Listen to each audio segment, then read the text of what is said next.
Hi, and welcome back to the last in this series of videos for global investment management. Today we're going to take a look at risk management, sometimes we describe it as enterprise risk management, and the overall effect on our portfolios. I know risk management is something that we cover in several different courses. In this course in particular, we're going to be looking specifically at the effects on our portfolio. Some of the main objectives of this session are to compare and contrast the main features of a risk management process, the process of risk governance within our funds, how we can reduce risk, and how this will work within an overall enterprise risk management system. We'll also take a look at the identification and management of specific risk exposures that the analyst would need to report as part of the enterprise risk management system within the constraints of that company's business, and we'll evaluate the strengths and weaknesses of a company's risk management process. We'll also take a look at some of the possible responses to a risk management program. The risk management process essentially starts off by providing risk management subject to continuous redesign and reevaluation. Risk management isn't something that we develop a plan for. We set the plan on the shelf, and then we continue to operate according to policy. Risks continually evolve, continually change. We have new tools to manage risks, and sometimes those tools themselves create their own risk. Before we do anything, we have to know how much risk we have and how much exposure. Risk is actually the probability of a negative outcome. Exposure is the amount of effect that that's going to have on us. So perhaps there's a risk of a rainy day. Well, if I'm going to be sitting in my office, that's not going to be a problem for me because I don't have any exposure to that. If I'm outside playing golf, well, I have much more exposure. So the probability of that outcome, the probability of rain, doesn't change, but the effect that it's going to have on us could. So make sure you understand the difference between risk and exposure before we talk about anything else. We also have to understand what the appropriate ranges of exposure. How much risk can we accept? If we're going to have a possible loss of $1 million in a $1 trillion company, that's not really going to be an awful lot of exposure. But $1 million worth of exposure in a $10 million company could be beyond our ability to manage that. We'll have to find a way of measuring that exposure on a day-to-day basis. And you'll hear the term marking to market used in the sense that we're going to evaluate our risk and reevaluate the value of our assets on a day-to-day basis. We'll learn how to provide appropriate adjustments when the exposures move outside of our boundaries of comfort.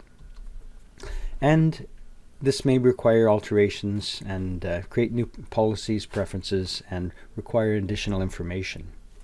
And then the last thing we'll have to do is produce a methodology. We'll have to have a plan, a stated plan.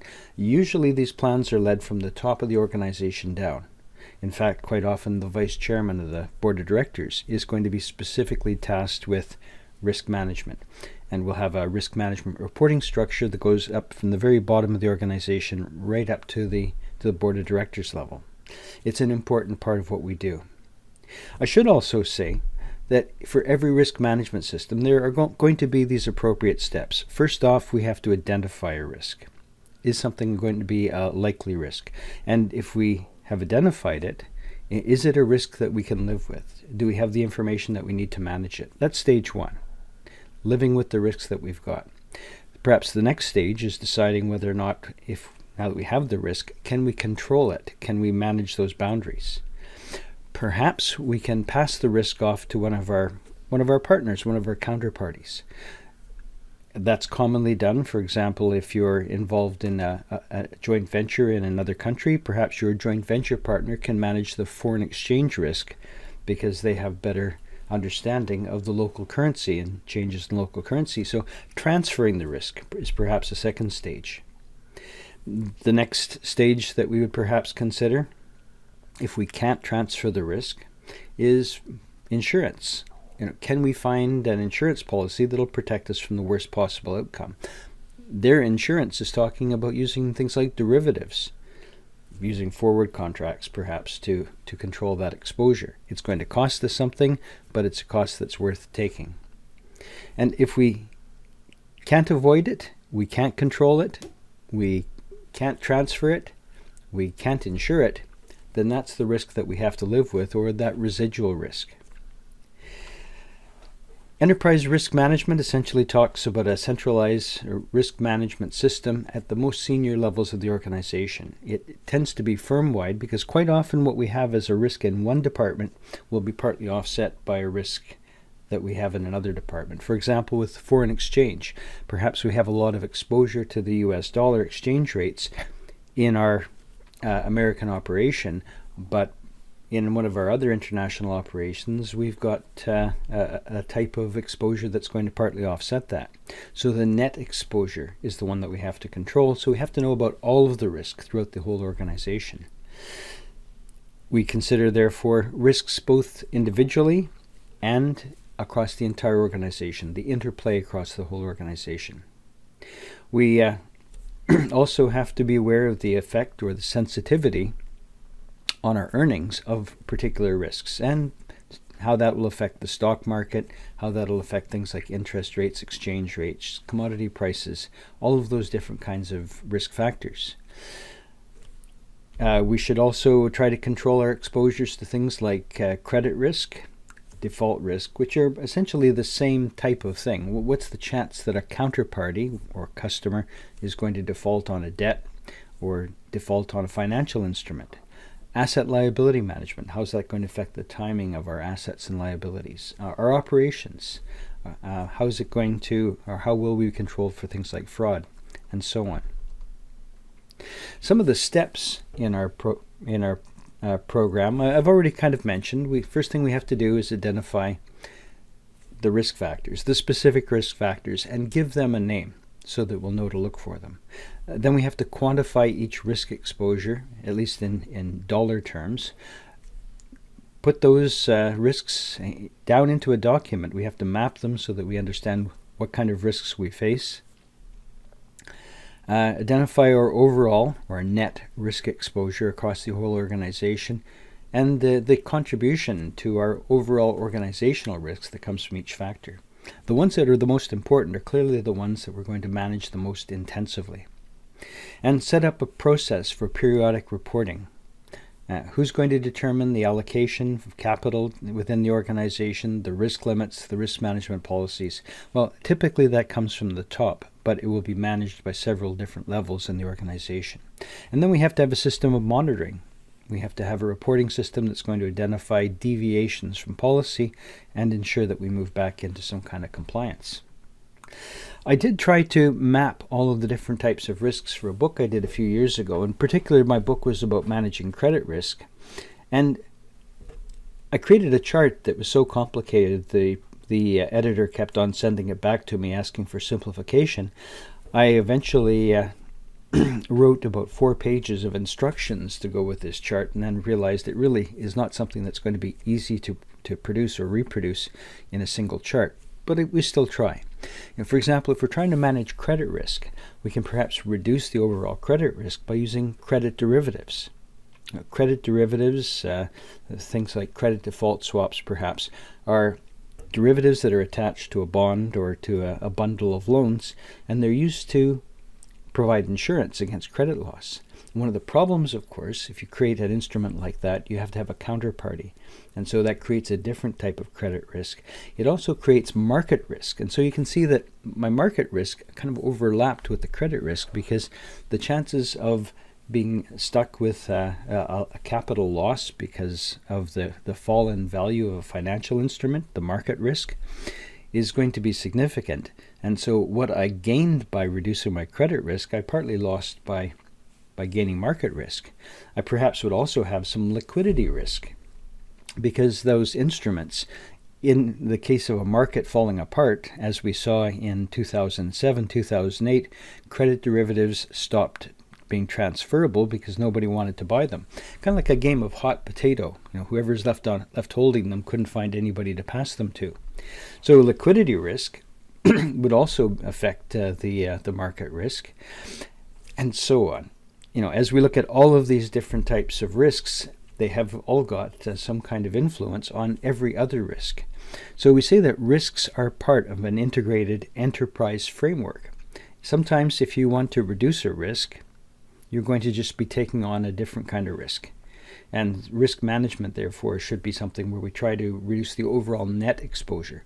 But most importantly, I think, we need to be able to ensure that the risks that we're going to keep are the ones that we understand the best. And if you're a financial institution, you typically understand credit risk better than anyone else. And so you probably end up holding on to that risk that you know how to manage. If you're an international organization, you can understand foreign exchange risk. So you probably are in a good position to manage foreign exchange risk, or an international bank. Things like country risk, the political risks, the sovereign risk, the regulatory risks in a particular market are best managed at the local level. There's always going to be some risk that we can't actually allocate, we can't actually measure, we can't even understand it. And that's the risk that comes from the unforeseeable. Sometimes described as acts of God. In legal terms, they're described as force majeure risk. So our force majeure risk on this table is this bubble with the unusual boundary, because that's essentially what we can't insure against. We can't pass on, or we can't transfer risks that are considered to be those acts of God. If you look at an insurance policy, quite often things like hailstorms are not covered within the terms, for example, of your car insurance. So you have a serious hailstorm and your car gets damaged. Perhaps the insurance company has called that an act of God, and they won't pay out. And that creates a number of interesting legal situations or legal loopholes. For example, a couple of years ago in Calgary, they had a serious flooding problem. And the flood was considered to be an act of God. So if floodwaters came into your house and destroyed all the things in the bottom floor of your house, that was not an insurable event. However, if the sewer backed up, well, that was actually not considered to be an act of God. So if the sewer backed up into your basement and ruined all of the things in the basement of your house, that was an insurable event. So here we had all of these strange things where people were trying to stop the water from coming in their door, and the water still came up through the basement. And if you stopped it from coming in through the door, well, you had insurance coverage, but if the water came in over the sill of the door and flooded your house, well, then you got nothing. Those are some of the vagaries of the risk system, and especially of force majeure. Some of those risks we give very important names to, and we manage these very carefully. Market risks includes things like the value of a bond changing because of interest rate changes. Exchange rates, stock, commodity prices are especially well recognized. So we need to understand how those are going to affect the value of the company, how those will affect the timing of assets and liabilities. Credit risk is the loss caused by perhaps a missed payment or default by a debtor or a counterparty to a financial instrument. We can manage these sometimes by using things like credit derivatives, or just by doing particularly good research. And liquidity risk, inability to buy and sell. If we have got a financial instrument and we can't pass it on because there's no market for it, we're stuck with it, that's a liquidity risk. Sometimes that means we have to consider a longer investment horizon because we know that some of our assets can't be transferred. There are a variety of different types of operational risks, starting with a failure of a product. Perhaps we have a warranty issue with one of our most important products, or we have a failure in our factories. Some of the most serious operational risks happen at the senior management level, where we have a failure to recognize fraud within our organization. And I'll give you an example of that right at the end of today's session. Model risk, misspecification of models. Perhaps we get some of our estimates wrong. We have a type of counterparty risk or settlement risk that's especially common in financial instruments called Herstat risk. And that may be a problem that occurs or is led into because of insolvency, bankruptcy of our counterparty. Regulatory risk is one that is very important in most countries. The chance that the government is going to change the rules, perhaps even make what you do illegal. Imagine you're in the cannabis business. You've got a product which is considered now to be legal in some jurisdictions but not in others. And the regulators, and certainly there's some uncertainty as to which level of government is going to provide regulation for certain types of activities. You own a store, you need a city license to operate. You have to have a provincial government license because the main body of law that affects trade is going to be at the provincial level, but the legalization of the product happens at the federal level. So all of these different levels of government are going to have different regulations, which might not be consistent, especially in a brand new industry. A more traditional industry that's had interesting regulatory problems, financial services. Financial services quite famously had a division in most countries between commercial banking and investment banking. And that was because commercial banking was largely guaranteed by government insurance schemes to save depositors in the case that the financial system had a problem. And financial systems have traditionally had problems on a regular basis. Banks have failed many times over the last 150 years, and so if you're a depositor, you wanted protection. The government essentially guarantees certain deposits, and so they're essentially guaranteeing the banking system. However, investment banks are very different. They take very large risks, usually on behalf of their clients, but sometimes on their own behalf as proprietary investments. That's been separated in some countries, or the two systems have been separated in some countries, but from the 1990s onwards, there's been less and less separation between investment and commercial banking activity. By the time we got to 2007, we found that the government had to bail out investment banks in order to stop the entire financial system from collapsing. And what people said afterwards, there's a type of moral hazard here, because essentially the guarantees that were coming from the government were being used to encourage investment banks to take unusually large risks. And so this moral hazard was something that we should avoid. Right after 2008, we had something called the Dodd-Frank Acts in the United States, essentially providing some additional regulation for financial service industry. And one particular part of that was named after Paul Volcker. He's the tall fellow standing next to President Obama. He was previous governor or chairman of the Federal Reserve in the United States, and a strong proponent of increasing regulation on investment banks. Essentially said that banks should not be trading on their own behalf, they should be trading on behalf of their customers. And this proprietary trading was especially important for some of the banks like Goldman Sachs and Morgan Stanley. Many of the other ones were also important prop traders.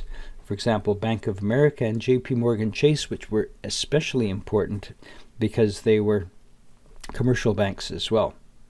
So essentially restricting the amount of proprietary trading among investment banks or investment commercial banks was something that the Volcker Rule sought to enforce. This is something that is in the process of being unwound in the United States because the current government says that there are too many restrictions and that the Dodd-Frank Act should be toned down and the Volcker Rule should be completely repealed.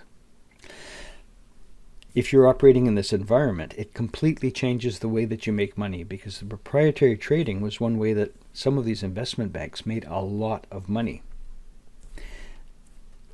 essentially with no risk because the government was guaranteeing it. We need to also be able to identify some non-financial risk exposures, things like contracting risk.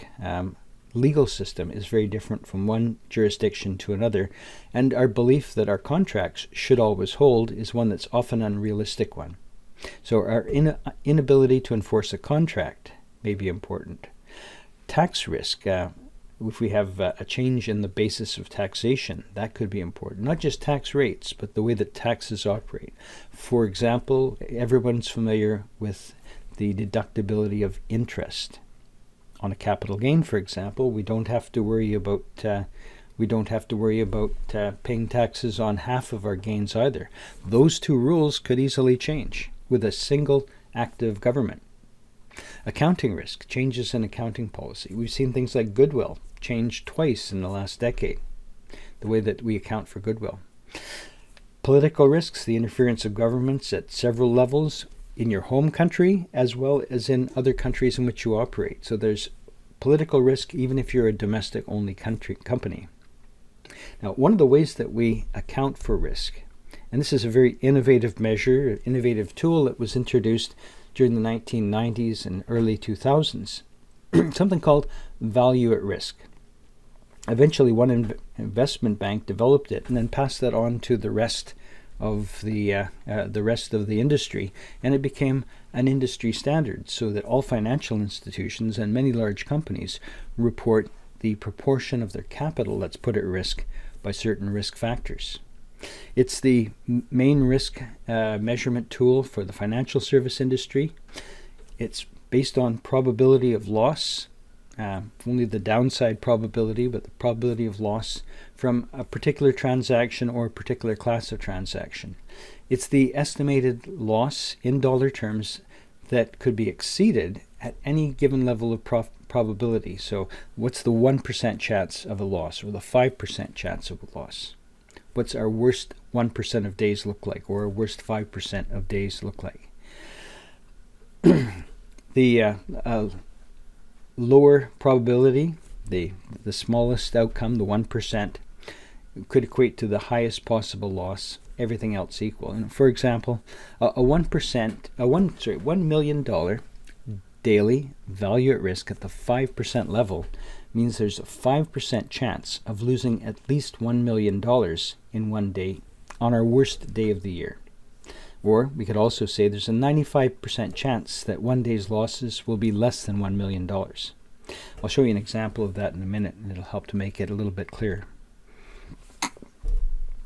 We estimate value at risk using essentially a variance-covariance method. Now, as we've seen before, the probability structure, the standard deviation, defines our normal distribution, and then we use that normal distribution to understand how much value is in the lowest tail of the distribution. So we have to estimate the expected return, and we have to know what the standard deviation of those returns is in order to make this work.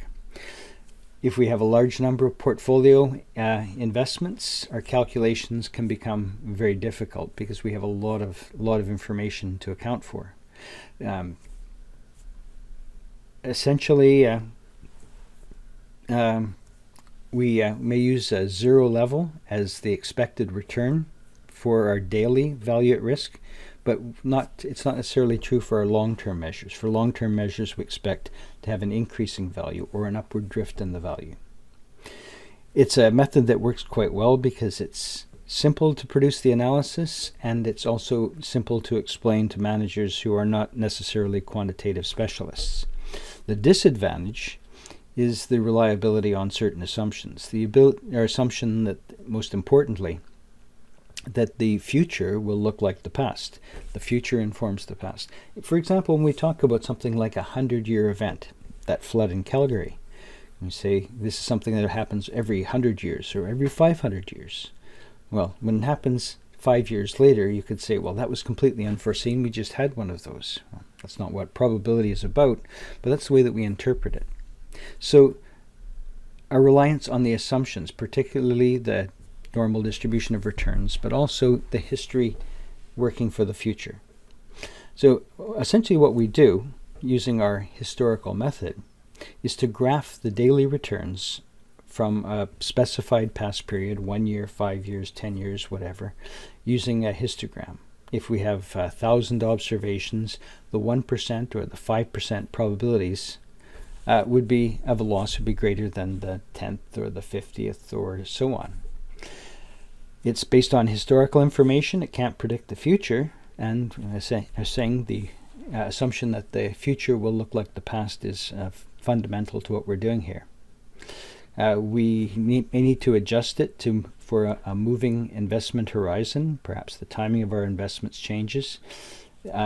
It doesn't require probability distribution assumptions. It works with whatever probability distribution we actually produce. And disadvantage, of course, as I mentioned, the future could be very different from the past. As developed and marketed by JP Morgan originally. And they actually got a group of doctoral students essentially working on an internship project to create this particular tool for them.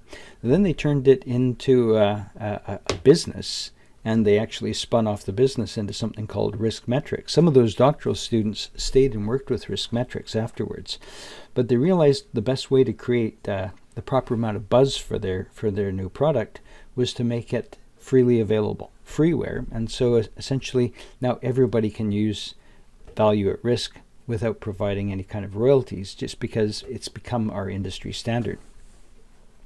We say that the value at risk tool is marking to market or repricing our portfolio of assets on a day-to-day basis.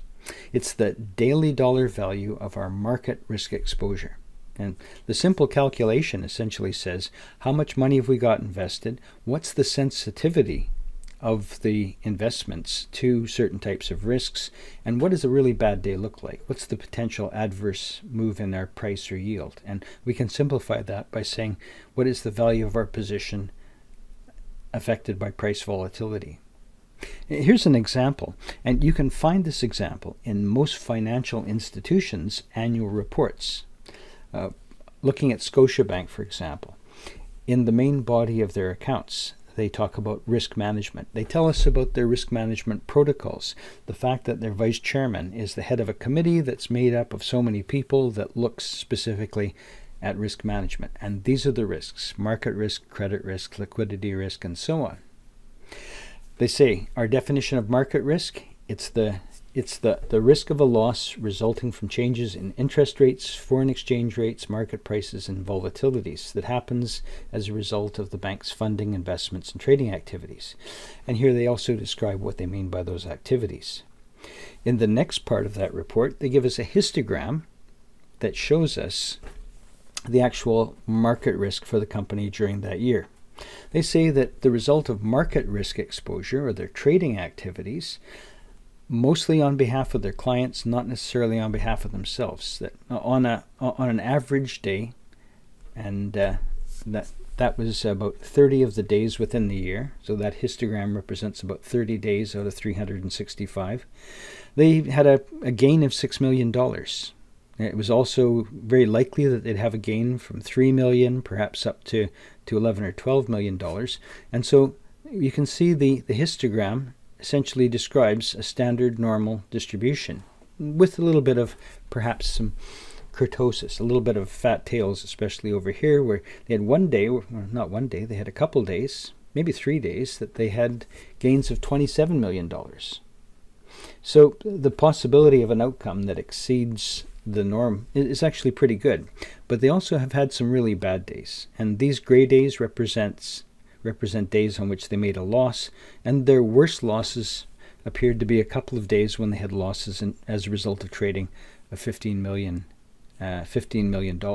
So if you can imagine a standard normal probability distribution, it certainly looks like their worst 1% of their outcomes represents a loss of about $15 million.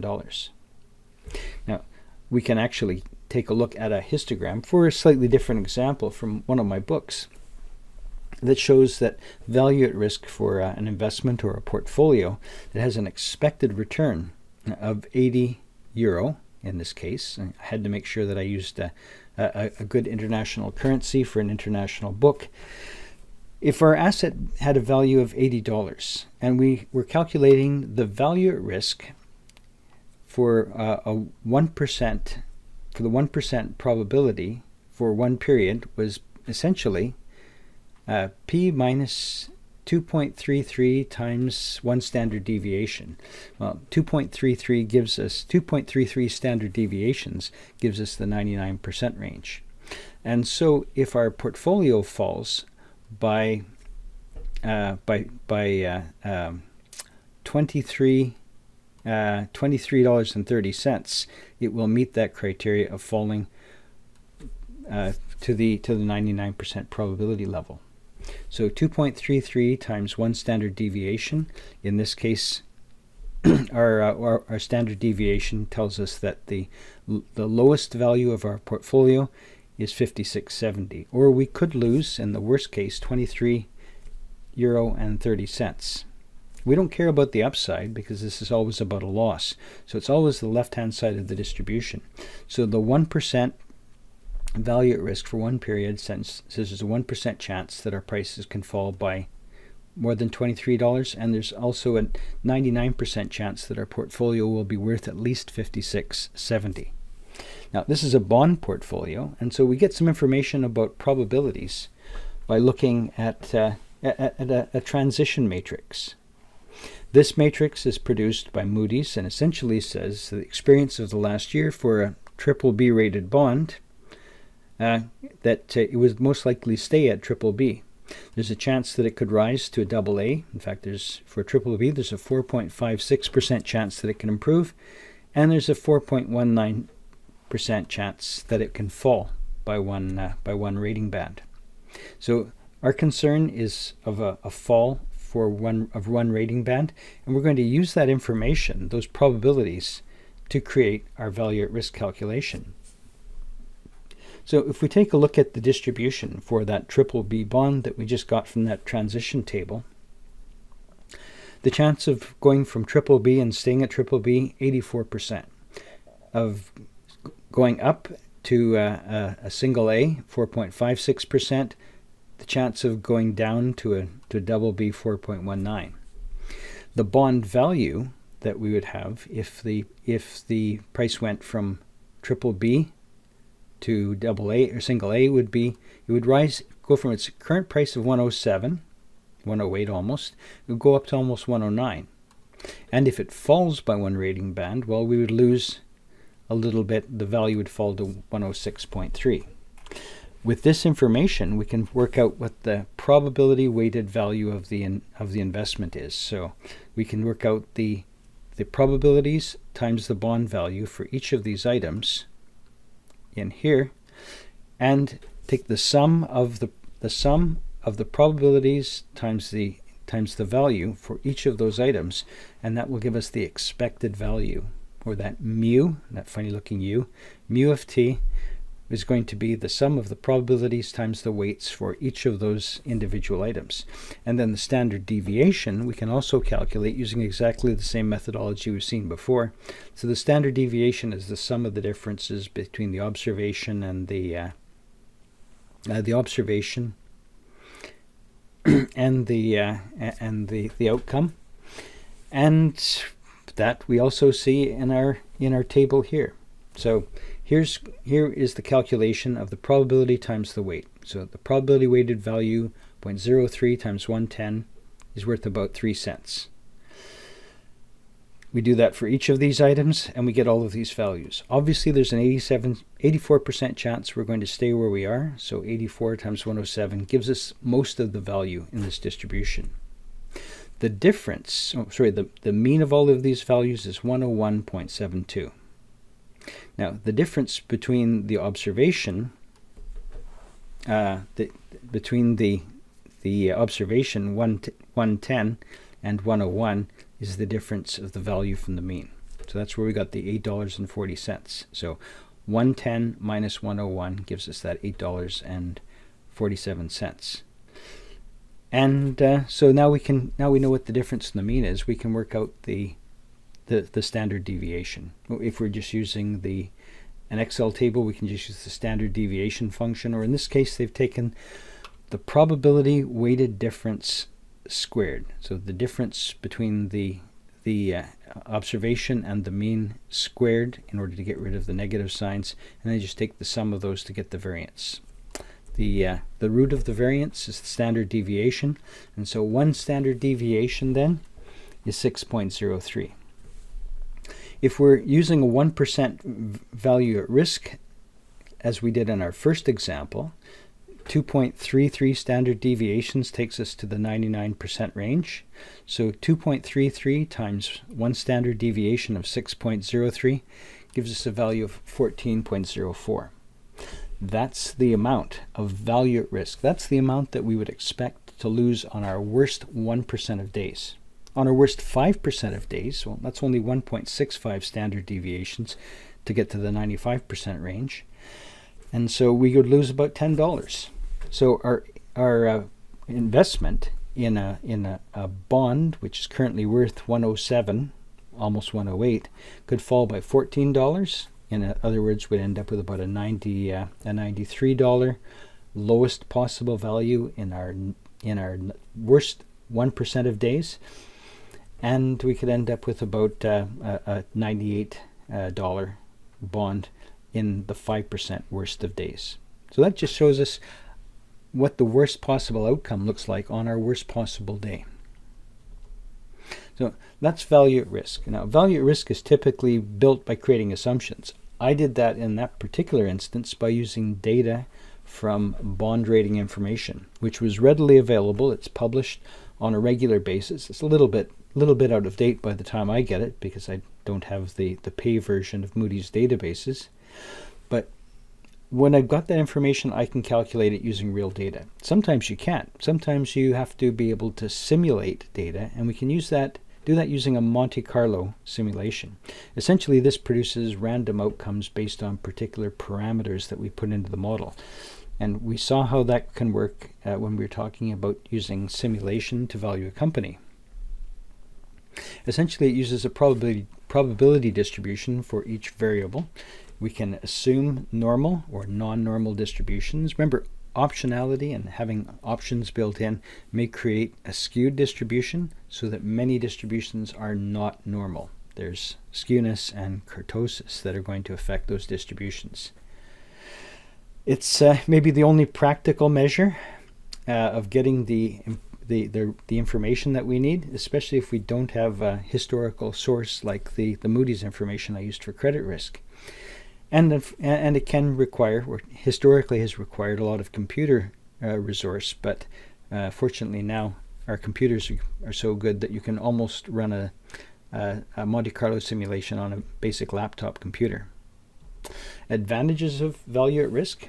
It's a good way of quantifying loss in simple terms. It's widely accepted and even required by some regulators. It's versatile.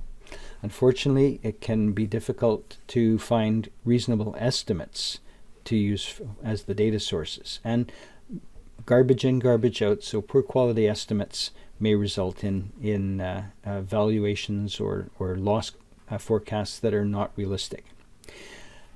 It makes you believe that that's the only possible outcome, where, as we said with the 100-year flood, unusual events are unpredictable. Sometimes we describe those as black swans, and sometimes a black swan event can happen more often than is statistically reasonable. It often underestimates the value of a worst case. The value at risk for a particular investment doesn't necessarily work as part of our overall portfolio, partly because of portfolio effects. And it fails to take advantage of the upside, because the upside may actually be a reward to value at risk. There are several other variations that we see, and in fact the three most important start off with cash flow at risks, or earnings at risk. So we can measure the risk to our cash flow on the cash basis rather than on the market basis. It can be used when assets generate cash flows that are not easily or readily valued. We also have got a measure of the extreme values, the tail value, and that's the value at risk plus the expected loss in excess of the predicted value at risk. So, for example, here 5% value at risk could be calculated as the average of the worst 5% of outcomes, not just a single outcome. One of the most common uses is stress testing, and that's the third part of this. And here essentially what we're doing is we're taking a look at organizations and we're requiring that they provide regular stress testing. Stress testing is essentially saying what would happen to the company in the worst possible of events. Of course, this comes from engineering, where we test material beyond its breaking point in order to determine what's the chance of failure in this extreme situation. So we expect a wing is normally a wing on an airplane will be able to bear so much weight in certain circumstances, and then we engineer it to go far beyond that by making sure that it fails at a value that's much higher than any normal type of outcome. For example, if we say that the G-force, or the force on the wing, is good for 3 Gs, well, we know that that wing typically has been tested to maybe 5 or 6 or 7 gravities in order to guarantee that it works for 3. And we're doing that with banks. It's a requirement from originally the Bank for International Settlements, but now from the local regulators in every jurisdiction, that banks are tested. Important banks, systemically important banks, are tested on a regular basis to make sure that if they have a particularly bad outcome, if the markets drop, or if their credit default rises, that they won't fail inside the normal range. And occasionally you'll hear of a major bank that fails its stress test. So essentially this seeks to identify unusual circumstances that could lead to extreme losses.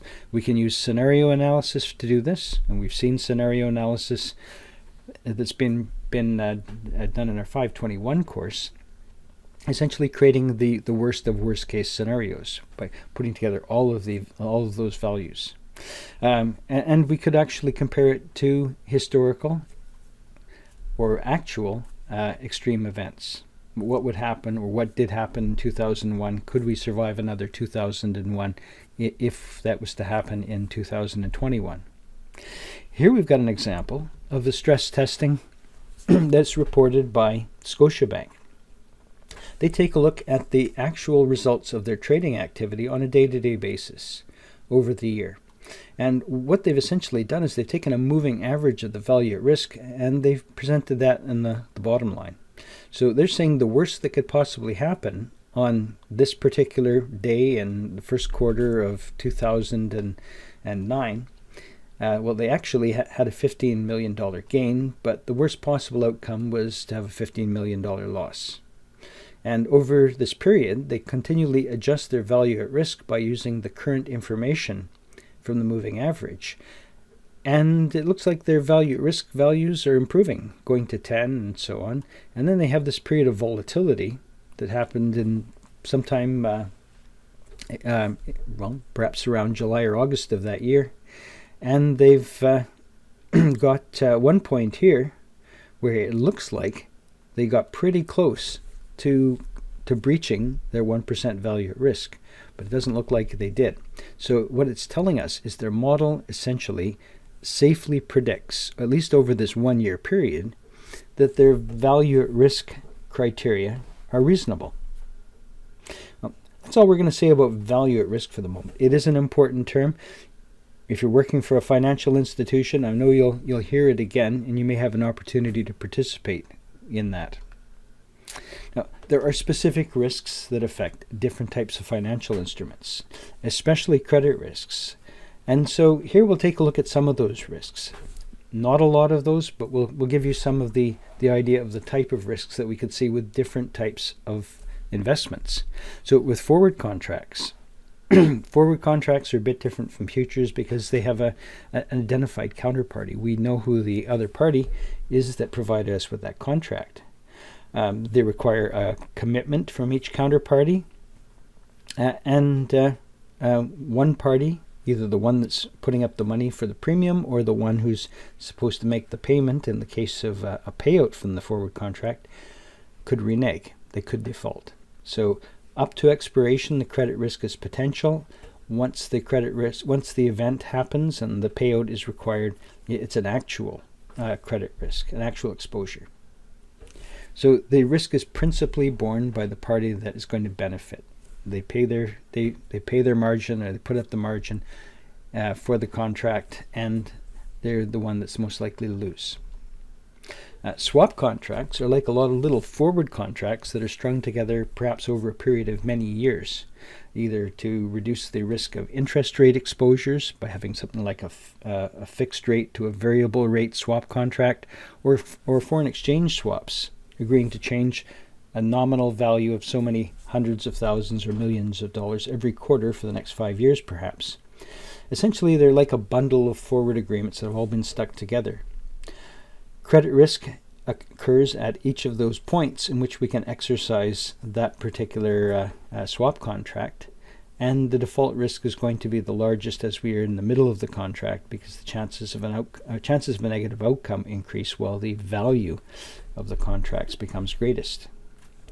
In the later stages, most of the cash flows have already been paid, so we don't have to worry about we do still have to worry about the later exposure, but we know that a certain amount of the contract has already been paid out. Risk may be very high at the end of the contract if there is actually a real principal payment that is going to be covered. Options, only the seller is obligated, so the buyer is exposed. Only the buyer is exposed after the premium is paid. With European options, the risk is potential until the expiration. With an American option, the credit risk exists throughout the entire term. Now, those are an example of some of the instruments that we'd have credit risk for. How are we going to budget for risk within our organization? How much risk are we willing to take? You and I know we have a certain type of risk budget. If you go skiing, your risk budget might extend to the blue runs, but maybe not the black diamond runs, and maybe not the double black diamond runs. So you have got a particular idea of how much risk is too much. Within an organization, how do we identify risk budgeting for all of those different risks, and how are we going to allocate that risk within our organization? Will we have a particular individual who's responsible for managing, for example, foreign exchange exposure? If you have 10 divisions, each taking on foreign exchange exposure, do we feel that's a reasonable thing to do, or perhaps should we have some kind of a common derivative approach to protect ourselves from that exposure, or perhaps just limit our international transactions? So this will establish the objectives for individuals, divisions, groups to allocate that risk. We'd have to be able to monitor the actual exposure at any point in time and provide some kind of comparison to the return that we get in exchange for taking on that extra risk. So the sum of all of the individual risk budgets then needs to be developed at the organizational level to perhaps net out the differences. And it can also be used to allocate those risk exposures among individual managers, individual decision makers.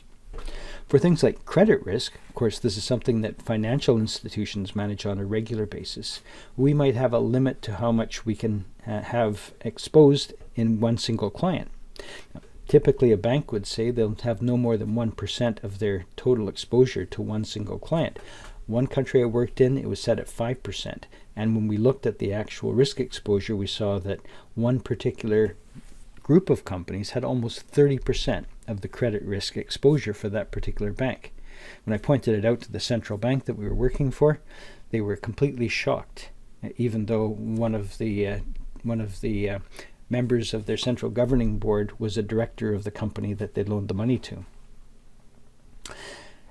Marking to market essentially is a way of re-recording or checking the credit risk on a day-by-day basis, or week-to-week or month-to-month basis. Collateral may be part of the formula, so we know that collateral, or perhaps a margin that's been set aside, can be used to offset some of that credit risk.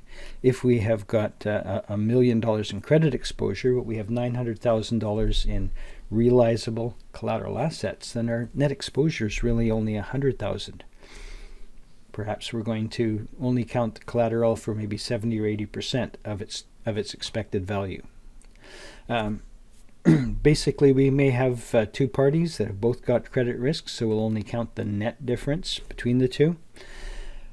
We might also have particular credit rules. For example, some banks will identify clients according to some kind of a scale, kind of like a credit rating. So I know one bank I worked with would loan to companies that were rated 1s and 2s, but not the companies that were rated 3. And so even though the clients never knew this, if a company was a low 2, they were at risk of losing their credit facility. And credit derivatives might also be used, and that's especially useful if we have a net amount of credit exposure and we want to have a general coverage of credit exposure. Or if we have too much exposure to a single company, we can use things like credit default swaps to insure against that specific company going broke. Of course, we can use things like the Sharpe ratio to measure the risk-adjusted rate of return. and that's our standard, and we know exactly how that's calculated because we've seen that before.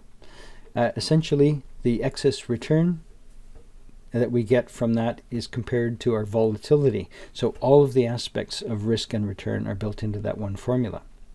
It may be a problem if optionality is an issue, if there are option values that are built into certain investments. And so if our portfolio's risk is nonlinear, if it's skewed to one side, then we might actually have a standard positive Sharpe ratio because we've skewed the mean value of our distribution a little bit to the right. We, of course, can also use the Sortino ratio that we discussed last week, essentially saying that managers, investors, should not be penalized for excess portfolio or investment volatility on the positive side. They should only be invested on the downside. And so that the difference between the mean portfolio return and the minimum acceptable return is going to be the value that we use in the numerator. Remember, we have to have a threshold value, so the minimum acceptable value is our threshold value. The denominator is the downside deviation, using that minimum acceptable return as our target return. And it computes the volatility using only points below the mean minimum acceptable return. Essentially, this, alongside the Sharpe ratio, is another way of understanding the risk-adjusted performance. We have other methods that may be used as measures of risk-adjusted return. We have the risk-adjusted return on capital. So for this, we talk about the capital at risk. What is the capital that could be lost? It divides our expected return by the capital that's exposed or capital at risk. And there are many ways that we can define what we mean by capital at risk. Essentially, this can be just taken as the probability weighted loss of that particular capital, or we can have some kind of a hurdle rate. We also can have the return over maximum drawdown with the catchy name of ROMAD. Sounds like something from an old Star Trek episode. It's the difference between the high water mark, or the top of the trading range, and any subsequent low point. So the drawdown essentially describes the volatility in the normal price movement. ROMAD is the average return expressed as a percentage of the maximum drawdown. So 50%, 60%, 40%. Where are we in the range of normal trading? And so we'll say our tolerance is going to be for a drawdown of such a percent in exchange for an average return of another percent. So essentially it tells us that the greater the trading range, the more the more of the range of acceptable trading that we'll have. We can also use value at risk, as we've seen earlier, to determine what type of risks and what type of exposures we're willing to tolerate. So we can use a VaR limit as a proxy for allocating our capital. The amount of capital is allocated so that we are going to get overall reduced organizational risk. And unfortunately, as we've seen before, value at risk isn't a perfect measure. So it's only going to be as effective as our use of the value at risk calculations. Right, well, there we've covered an awful lot of risk management in a very short period of time. But you can see what happens when risk management doesn't work very well. I don't know if you've heard of a fellow by the name of Bernie Madoff. And essentially, some people would say, well, that's clear cut. It was just a case of fraud. He lied. However, when we don't catch fraud, when we don't have institutional mechanisms that are going to be able to spot a problem investment, if we have got portfolio advisors who are telling their clients, you've got to get into Bernie Madoff's fund, it's too good to be true. It was too good to be true. And yet Bernie Madoff, who at one point was one of the directors of the New York Stock Exchange, if Bernie Madoff could operate for so many years, operating what was effectively a classic Ponzi scheme and not get caught. Clearly, portfolio managers were not managing their risk. They're not doing their due diligence.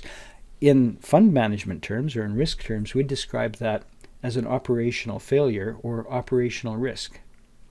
Now, to stop something like a Madoff Ponzi scheme from happening again, we have got the Global Portfolio Investment Standards. As I mentioned earlier in the class, this is a publication that's provided by the CFA Institute and essentially becomes the rules or the standards for evaluating risk within a portfolio. It's trying to stop something like a future Bernie Madoff scheme. We have many other great examples of investment failures. We don't just have to rely on poor old Bernie, but clearly these things are still happening, so we have to become better in terms of investment managers at managing that kind of risk. The Global Portfolio Investment Standards essentially look at things like the standards for data. Have we got the consistency of input data that is required to calculate the performance? Have we got a methodology, comparability, that's going to be used in order to create a reasonable calculation? Can we create an effective construction of the portfolio by putting together different kinds of risks into a composite structure? Is disclosure appropriate? Have we got assets that are providing information on a timely basis in a standardized format?